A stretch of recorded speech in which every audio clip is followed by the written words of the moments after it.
सुप्रभातम। स्वागत है, अभिनंदन है अधिगम पाठशाला में। अधिगम पाठशाला में अधिगम करने के लिए आज आपको यूपी बोर्ड का संस्कृत का क्लास 12 यानी इंटरमीडिएट की संस्कृत आपको आज मैं बताऊंगा।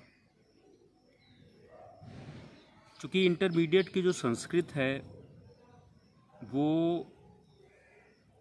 100 अंकों की होती है। पहले 2 पेपर होते थे, अब कुछ वर्षों से एक ही पेपर 100 अंक का आता है और इसको कई खंडों में विभाजित किया गया है। जो पहला खंड है वो है गद्य खंड। और गद्य खंड में आपको कौन सी पुस्तक पढ़नी है? गद्य खंड में आपको पढ़ना है चंद्रापीठ कथा। चंद्रापीठ कथा लिया कहाँ से गया है? चंद्रापीठ कथा लिया गया है एक बहुत ही चर्चित पुस्तक जिसका नाम है कादम्बरी कथामुखम। और ये पुस्तक इसलिए चर्चित है क्योंकि आज से 1500 साल पहले ये पुस्तक लिखी गई। इसको लिखा बहुत ही प्रकांड और उद्भट विद्वान बाणभट्ट साहब ने। तो बाणभट्ट द्वारा लिखी गई कादम्बरी कथामुखम नाम की जो कथा है, कादम्बरी कथामुखम नाम का जो साहित्य है, जो वस्तुतः गद्य विधा में लिखा गया, उसी का कुछ अंश आपको इंटरमीडिएट फाइनल में यानी कक्षा 12 में पढ़ना है, जो आपके खंड का यूपी बोर्ड के सिलेबस में शामिल है और जिसको नाम दिया गया है चंद्रापीठ कथा। चंद्रापीठ कथा के भी 2 भाग हैं, एक पूर्वार्ध भाग जो आप कक्षा 11 में पढ़ते हैं और एक उत्तरार्ध भाग जो आप कक्षा 12 में पढ़ेंगे। तो आज प्रस्तुत है चंद्रापीठ कथा का उत्तरार्ध भाग, पहला स्टैंजा। ठीक है, पहले स्टैंजे में है क्या? पहले स्टैंजा में कादम्बरी, महाश्वेता और चंद्रापीठ का प्रथम इंट्रोडक्शन यहाँ पे हो रहा है। तीनों का एक साथ उसी का वर्णन है। अच्छा, एक चीज़ आपको और बता दूँ, परीक्षा में आएगा क्या? चंद्रापीठ कथा से पहले गद्यांश दे दिया जाता था, उस गद्यांश का आपको संदर्भ लिखना होता था और उसका अनुवाद करना होता था, यानी भावार्थ, व्याख्या जिसको आप बोलते हैं, है ना। लेकिन अब गद्यांश का अनुवाद आपको नहीं करना है, गद्यांश का अर्थ आपको नहीं लिखना है। गद्यांश को अच्छे से पढ़ना है, समझना है और उसी से रिलेटेड कुछ क्वेश्चंस दिए होंगे, उन क्वेश्चन के उत्तर देने हैं। और ये उत्तर अपने से नहीं देना है, आपको कहीं रट के भी नहीं जाना है, ये उत्तर आपको उसी गद्यांश में मिलेगा। ठीक है, उसी गद्यांश से आपको उत्तर ढूंढ के उसके प्रश्नों का उत्तर देना है, जो प्रश्न वहाँ पे आएंगे। और प्रश्न आएंगे कहाँ से? उसी गद्यांश से संबंधित प्रश्न आएंगे। सबसे पहले मैं आपको गद्यांश पढ़ाऊँगा, उसका अर्थ बताऊँगा, उसकी मीनिंग्स बताऊँगा। गद्यांश में जो कठिन शब्द हैं, कुछ शब्द कठिन हैं, इनके मीनिंग जाननी ज़रूरी होगी। और अंततः मैं आपको उससे संबंधित जो 2-4 प्रश्न होंगे वो और उनके उत्तर भी बताऊँगा। अपेक्षा करता हूँ कि आपको इससे लाभ होगा, आप सीख पाएंगे। तो चलिए शुरू करते हैं।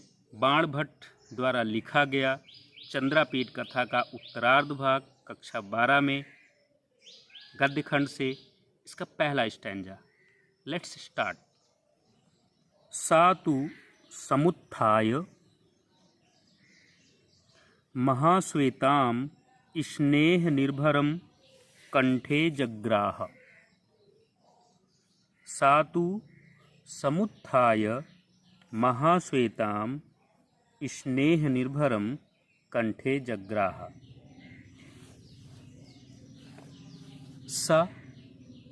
सा कौन है? सह और सा, वह के लिए ये दोनों शब्द प्रयोग किए जाते हैं। सह पुल्लिंग में और सा स्त्रीलिंग में, है ना। तो सा का मतलब, और वह कौन है? शुरू में ही ये बात पता चल जाती है कि वह कोई स्त्री है जिसका प्रसंग यहाँ पर आने वाला है।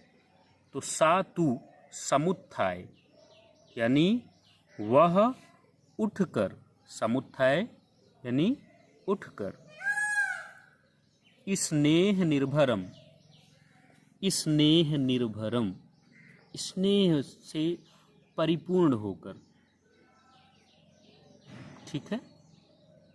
तो सातु समुत्थाय स्नेह निर्भरम, वो उठकर बहुत ही स्नेहपूर्वक, महाश्वेताम यानी महाश्वेता को, कंठे जग्राह, कंठे यानी गले से, जग्राह लगा लिया।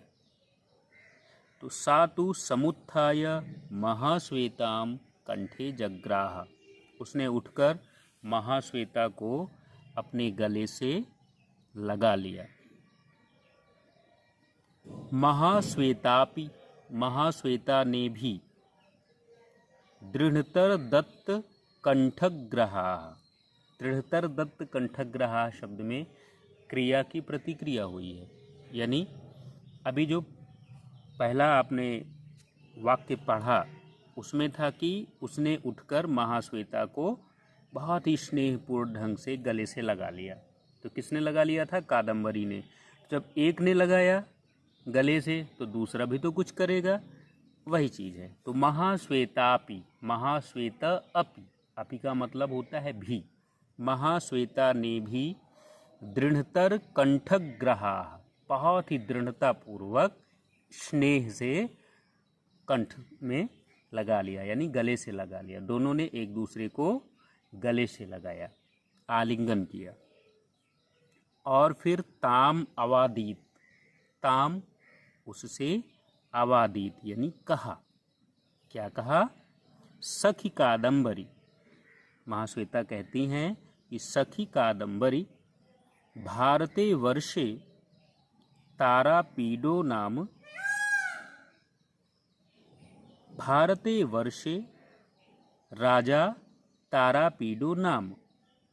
हे सखी कादम्बरी, भारतवर्ष में तारापीड नाम के एक राजा हैं। तस्याम आत्मजः, उनके बेटे, चंद्रापीडो नाम, जिनका नाम चंद्रापीड है, दिग्विजय प्रसंगेन, दुनिया को जीतने के लिए, दिग्विजय करने के लिए, दिग कहते हैं दिशाओं को, समस्त दिशाओं को जीतने के लिए, अनुगतो भूमिमम, निकले हैं अपने राज्य से, समस्त दिशाओं को जीतने के लिए यानी दिग्विजय करने के लिए वो अपने राज्य से निकले हैं। और अनुगतो भूमिमाम, और उसी क्रम में यहाँ इस भूमि पर भी आए हैं, इस राज्य पर भी आए हुए हैं। एसचा दर्शनात्, एसचा दर्शनात्, प्रभृति में निष्कारण बंधुताम गतः, प्रभृति का मतलब होता है जब से, ठीक है। एषचा दर्शनात्, प्रभृति, जब से मैंने इनको देखा है, जब से मैंने इनके दर्शन किए हैं तभी से, दर्शनात् शब्द है ना, देखने से, देखने के बाद से ही, निष्कारण बंधुताम गतः, अकारण ही मुझसे और इनसे संबंधों में एक बंधुता आ गई है, यानी भाई बहन जैसा स्नेह मेरा चंद्रापीठ से हो गया है जब से मैंने इनको देखा है और जब से मैं इनसे मिली हूँ। कथिता चास्य बहुप्रकारम प्रियसखी, कथिता चास्य, मैंने कथिता यानी कहा है, च अस्य इनसे, च यानी और, अस्य यानी इनसे, कथिता माने कहा है, बहुप्रकारम बहुत सारी बातें, प्रियसखी, ये प्रियसखी मैंने इनसे तुम्हारे बारे में बहुत सारी बातें कही हैं, यानी तुम्हारे विषय में मैंने इनको बहुत सारी चीज़ें बताई हैं। तत् अपूर्व दर्शनो अयम इति विमुच्य लज्जाम, और महाश्वेता आगे इन शब्दों में कादम्बरी को कहती है कि तत् अपूर्व दर्शनो अयम। अपूर्व दर्शनों का मतलब है कि पूर्व में जब आप किसी से ना मिले हों, किसी को आपने नहीं देखा है, जब आप पहली बार किसी को मिलते हैं तो एक अजीब सा संकोच होता है, और ख़ासकर जब स्त्री और पुरुष की बात हो तो पहली बार बोलने में, मिलने में एक संकोच होता है, एक शील का अनुभव होता है। तो वही कह रही हैं महाश्वेता कादंबरी को कि अपूर्व दर्शनो अयम, इनको आपने पहले नहीं देखा, इति विमुच्य लज्जाम, है ना। तो कोई बात नहीं है, इस प्रकार सोचकर लज्जा मत करिए, शर्म न कीजिए। विमुच्य लज्जाम, शर्म का त्याग करिए, है ना, शर्माइए मत आप। अविज्ञातशील इत्यपहाय, ये भी मत सुनिए कि अविज्ञातशील, आप इनके शील को नहीं जानती, आप इनके गुण को नहीं जानती। इत्यपहाय शंकाम, इस तरह की संख्या को अपहाय यानी छोड़ दीजिए, ठीक है। यथा मई तथा अत्रापि वर्तयितव्यम, जैसे आप मुझसे व्यवहार करती हैं कादंबरी, वैसे ही आप इनसे भी व्यवहार कीजिए। इत्यावेदिते, ऐसा आवेदन करने पर, इत्यावेदिते यानी महाश्वेता को ऐसा कहने पर, तया चंद्रापीडः प्रणामम अकरोत्, तब चंद्रापीड ने कादंबरी को प्रणाम किया। तो ये था पहला गद्यांश। इसमें कुछ कठिन शब्द हैं जिनको जान लेना आवश्यक है, जैसे समुत्थाय। समुत्थाय का मतलब उठकर। स्नेह निर्भरम, स्नेह निर्भरम का मतलब होता है बहुत ही स्नेहपूर्वक, प्रेम पूर्ण भाव से। जग्राह, जग्राह मतलब लगाया, लगा लिया। दृढ़तर दत्त कंठग्रह, इसका तात्पर्य है कि बड़े ही कस कर गले लगाया, दृढ़ता पूर्वक कस गले लगाया। आगे है अवादीत। अवादीत का मतलब होता है कहा। तस्याम, तस्याम यानी उनसे। आत्मजः कहते हैं बेटे को या पुत्र को। कथिता यानी कही गई। बहुप्रकारम, बहुत प्रकार से। अपूर्व दर्शनः, जिसको पहले न देखा हो या पहले पहले जिसको देख रहे हैं। इत्यपहाय, इत्यपहाय का मतलब छोड़कर। यथा मई, जैसे मेरे साथ, ठीक है। तो ये कुछ शब्द हैं, कठिन शब्द हैं, जिन्हें आपको जान लेना चाहिए।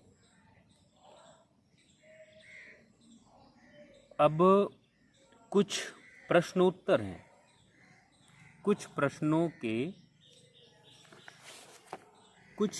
के उत्तर भी आपको देने पड़ेंगे इसमें। ये रहे, इससे सब जो गद्यांश आपने पढ़ा उससे रिलेटेड जो क्वेश्चंस हैं वो मैं आपको बताता हूँ। पहला प्रश्न जो बनता है इस गद्यांश से वो है का समुत्थाय महाश्वेताम स्नेह निर्भरम कंठे जग्राह। का समुत्थाय यानी किसने उठकर महाश्वेताम यानी महाश्वेता को स्नेह निर्भरम प्रेम पूर्वक कंठे जग्राह गले से लगा लिया। कादंबरी समुत्थाय महाश्वेताम स्नेह निर्भरम कंठे जग्राह। कादंबरी ने उठकर बहुत ही स्नेह से महाश्वेता को गले से लगा लिया। अब दूसरा प्रश्न है तारापीडस्य आत्मजः का आसीत्। तारापीड के बेटे कौन थे? उत्तर है तारापीडस्य आत्मजः, इन तारापीड के बेटे चंद्रापीडः आसीत्, चंद्रापीड थे। अगला प्रश्न चंद्रापीडः केन प्रसंगेन अनुगतो भूमिमम्। चंद्रापीड इस राज्य में जहाँ कादंबरी है वहाँ क्यों आए थे? उत्तर है चंद्रापीडः दिग्विजय प्रसंगेन अनुगतो भूमिमम्, यानी दुनिया को जीतने निकले हैं, उसी क्रम में इस राज्य में भी आए हैं। और आखिरी प्रश्न जो इससे बनता है इस गद्यांश से, वो है चंद्रापीडः कम प्रणामम अकरोत्। चंद्रापीड ने किनको प्रणाम किया, ये सबसे लास्ट में था, आपने ध्यान दिया होगा। तो इसका उत्तर है चंद्रापीडः कादम्बरीम प्रणामम अकरोत्। चंद्रापीड ने कादम्बरी को प्रणाम किया। तो ये था प्रश्नोत्तर। और ये प्रश्नोत्तर आया कहाँ से? इसी गद्यांश से आया। ये प्रश्नोत्तर इसी गद्यांश से आया जो आपकी स्क्रीन पर है।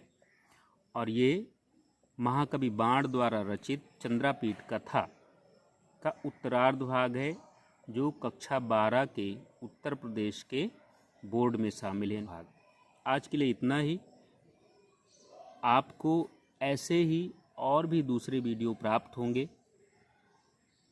और उसके लिए आवश्यक होगा कि आप नोटिफिकेशन भी कर लें, जिससे अगली वीडियो जब रिलीज़ हो, अगली वीडियो जब अपलोड हो, तो आपको पता चल जाए और आप उसका अध्ययन कर पाएँ। मेरी पढ़ाई के दौरान और क्या आपको अधिक समझना है, किन चीज़ों पर मैं और फोकस करूं, आप ये सुझाव कमेंट करके मुझे दे सकते हैं। या और क्या आप जानना चाहते हैं, वो भी आप मुझे कमेंट करके बता सकते हैं। मैं कोशिश करूंगा उन चीज़ों को दोबारा और बेहतर तरीके से समझाने की, बताने की।